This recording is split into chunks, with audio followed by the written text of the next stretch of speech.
भाग 2। भोज्यम भोजन शक्तिश्च रतिशक्तिर्वरांगना विभवो दान शक्तिश्च नाल्पस्य तपसः फलम। चाणक्य के अनुसार स्वाभाविक गुण दोष प्रत्येक प्राणी की व्यक्तिगत उपलब्धि होती है। स्वाभाविक गुण दोष वे होते हैं जो प्राणी के अंदर जन्म के साथ प्रकट होते हैं। इन्हें कहीं भी बाहर से ग्रहण नहीं करना पड़ता।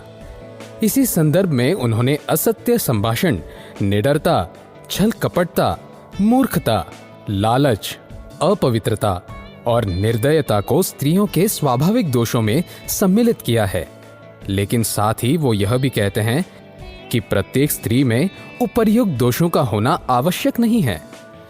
अनृतम साहसम माया मूर्खत्वम तिलुब्धता अशौचत्वम निद्रयत्वम स्त्रीणाम दोषाः स्वभावजाः। चाणक्य कहते हैं कि भोजन योग्य स्वादिष्ट व्यंजन एवं उन्हें ग्रहण करने का सामर्थ्य, रूपवान स्त्री एवं भोग विलास की शक्ति तथा विपुल धन एवं दानशीलता जैसे गुण केवल घोर तप अथवा पूर्व जन्म के सुकर्मों के परिणाम स्वरूप ही प्राप्त होते हैं। यस्य पुत्रो वशीभूतो भार्या छंदानुगामिनी विभवे यश्च संतुष्टस्तस्य स्वर्ग इहैव ही। जिस व्यक्ति का पुत्र आज्ञाकारी, पत्नी पतिव्रता एवं अनुकूल आचरण करने वाली हो तथा जो परिश्रम द्वारा अर्जित धन से पूर्णतः संतुष्ट हो, वह जीवित अवस्था में ही स्वर्ग का सुख अनुभव कर लेता है, अर्थात वह सदैव परम संतुष्ट एवं सुखी रहता है। ते पुत्रा ये पितृभक्ताः स पिता यस्तु पोषकः तन्मित्रम यस्य विश्वासः सा भार्या यत्र निवृत्तिः। चाणक्य के अनुसार केवल वही आदमी पुत्र कहलाने योग्य है जो अपने माता पिता की आज्ञा का सदैव पालन करता है। वास्तविक अर्थों में पिता के स्थान पर केवल वही मनुष्य योग्य है जो अपनी संतान का भली भांति पालन पोषण करता हो, उनके दुख सुख का ध्यान रखता हो। विश्वसनीय व्यक्ति ही सच्चा मित्र और पति को सुख देने वाली स्त्री की वास्तव में पत्नी कहलाती है। परोक्षे कार्य हंतारम प्रत्यक्षे प्रियवादिनम वर्जये तादृशम मित्रम विश्व कुंभम पयोमुखम। जिस प्रकार बाहर से सुंदर दिखाई देने वाले फल अधिकतर मीठे नहीं होते, उसी प्रकार मीठे वचन बोलने वाले लोग भी घातक और अविश्वसनीय होते हैं। मुख पर प्रशंसा तथा पीठ पीछे निंदा करने वाले मनुष्य मित्रता के योग्य नहीं होते।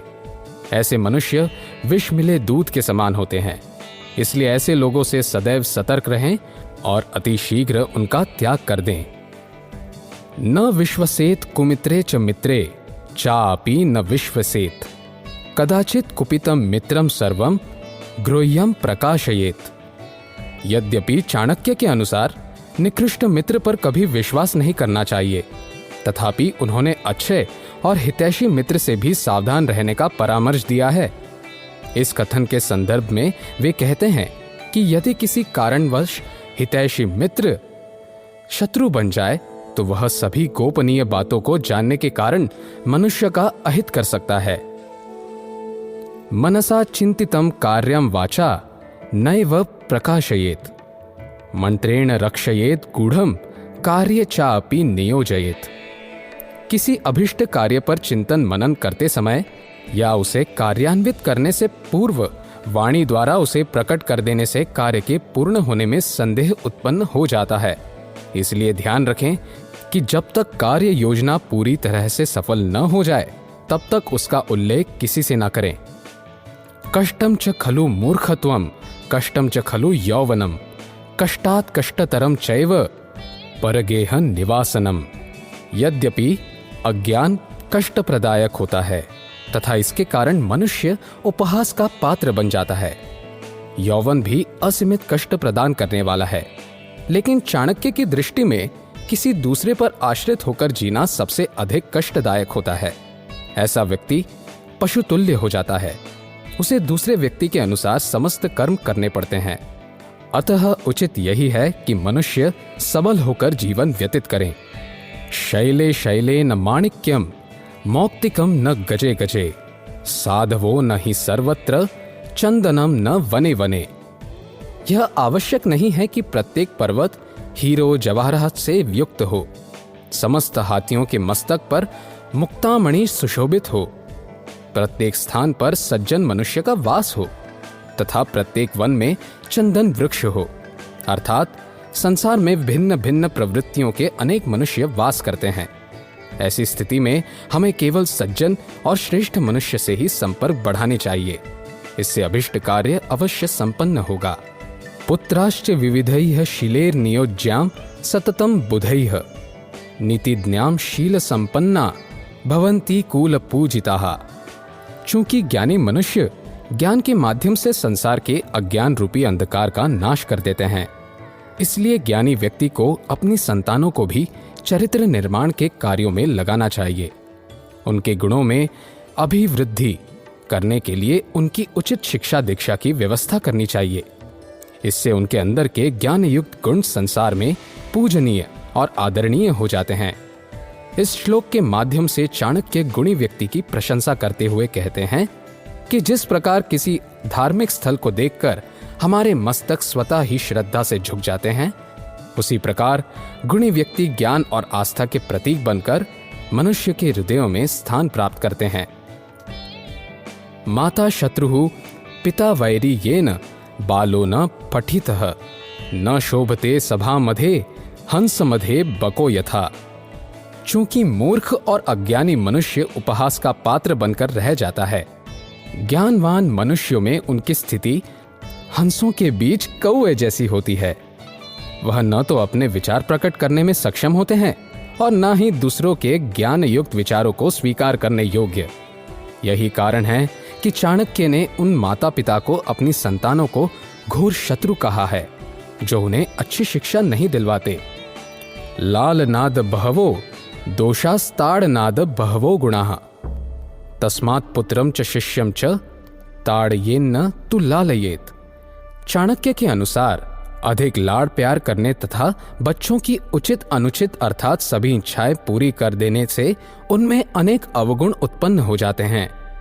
भविष्य में ये अवगुण ही बच्चों की प्रगति और विकास में बाधा बन जाते हैं।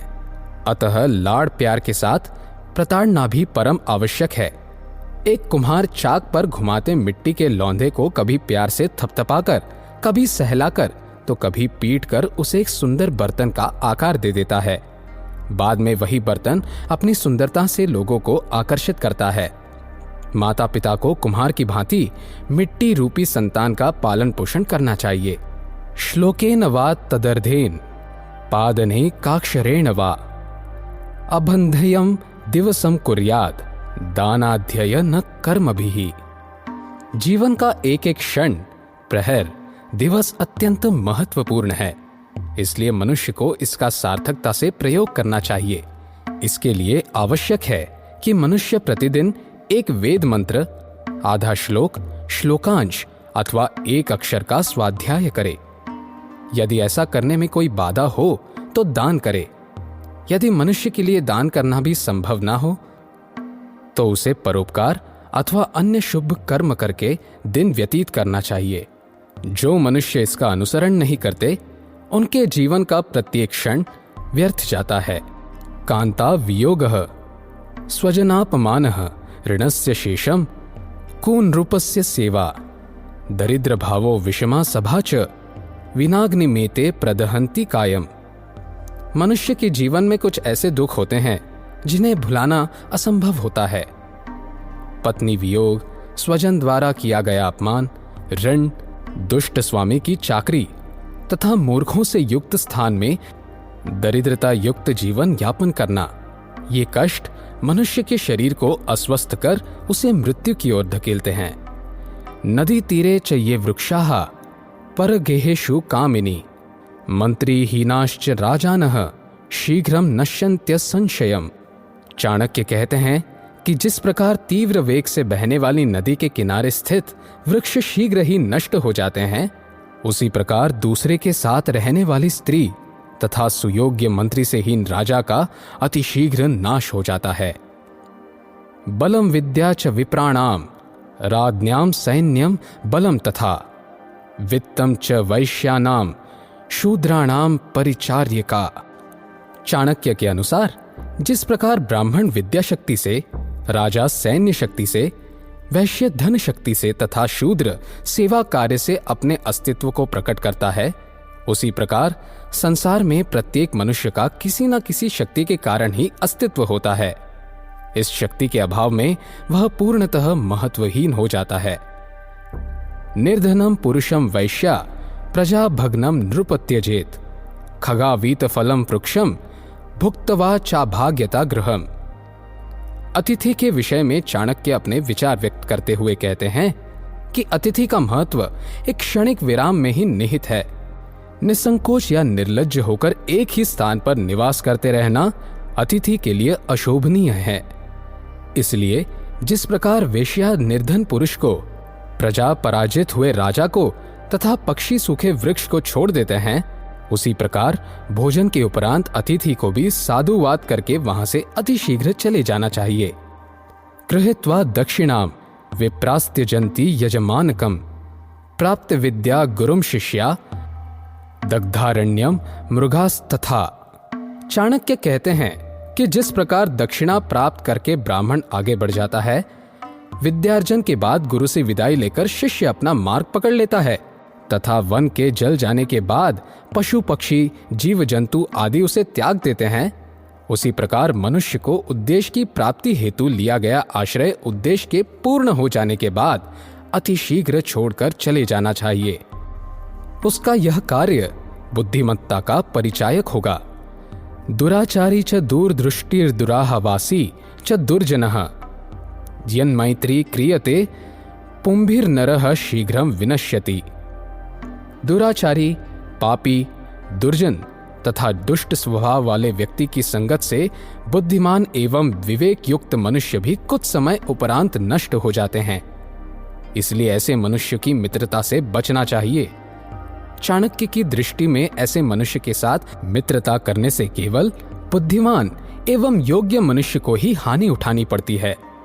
ऐसे मनुष्य कोयले की खान के समान होते हैं, जहां हर कोई काला हो जाता है। समाने शोभते प्रीति ही रादनी सेवाच शोभते वाणिज्यम व्यवहारेषु दिव्या स्त्री शोभते गृहे। अपने स्तर के व्यक्ति के साथ स्थापित प्रेम और सौहार्द युक्त संबंध ही मनुष्य के लिए उचित होते हैं। इसी प्रकार शासकीय सेवा उचित होती है। व्यापार में लोक व्यवहार और घर के लिए उत्तम गुणों से युक्त स्त्री उपयुक्त है। अर्थात मनुष्य को सामाजिक स्तर पर बराबर के व्यक्ति के साथ संबंध बनाने चाहिए। इसी प्रकार केवल सरकारी नौकरी ही मनुष्य को स्थिरता प्रदान करती है। इसलिए अन्य नौकरियों की अपेक्षा इसे महत्व दें। व्यापार में लोक व्यवहार और वाक्पटुता पर ही व्यक्ति की सफलता निर्भर करती है। इसी तरह घर में केवल गुणवती और सुशिक्षिता स्त्री ही शोभायमान होती है। इसलिए मनुष्य उपर्युक्त बातों का सदैव अनुपालन करें।